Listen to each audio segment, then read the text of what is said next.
Nous, on aime bien tout ce qui est un peu spécifique dans la famille. Pour les bovins, on a fait rentrer, comme tu sais, une race d'Espagne un peu spécifique. Et pour les porcs gascons, on voulait une race de porc un petit peu qui sort de l'ordinaire et surtout qui a une qualité de viande exceptionnelle. Et l'ayant goûté, en fait, l'avantage de cette race-là, non seulement c'est très goûteux et très bon au niveau de la qualité de ces charcuteries.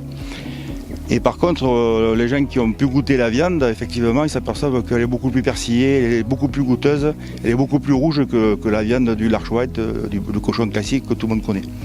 Et d'ailleurs, c'est pour... En bio. En bio, oui. Également, comme nous, la propriété est en bio, donc le but, c'était de rester dans le bio. À part que les contraintes du bio, c'est la nourriture, donc l'alimentation est beaucoup plus chère, c'est de l'ordre de 2 fois et demi, donc nous faisons nous-mêmes nos céréales sur l'exploitation, on est à 100% autoconsommation. Voilà, ils mangent un petit peu de l'herbe, ils mangent également des céréales de chez nous qu'on récolte en été. Au niveau de la croissance du porc gascon par rapport aux autres races classiques à viande, la croissance est beaucoup plus longue, il faut pratiquement doubler le temps de croissance. Donc c'est pour ça que cette race a failli disparaître à l'époque, à l'après-guerre, qu'il fallait vraiment faire la production intensive. Et c'est une race qui a failli vraiment disparaître.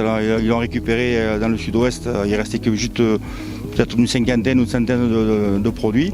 Et là maintenant, les éleveurs qui se lancent dans cette race-là savent que il faut compter pratiquement le double de temps pour les mener à maturité. Mais par contre, il y a une viande d'une qualité exceptionnelle. C'est pas comparable, que ce soit pour la charcuterie, comme je disais tout à l'heure, ou même pour la consommation en viande crue.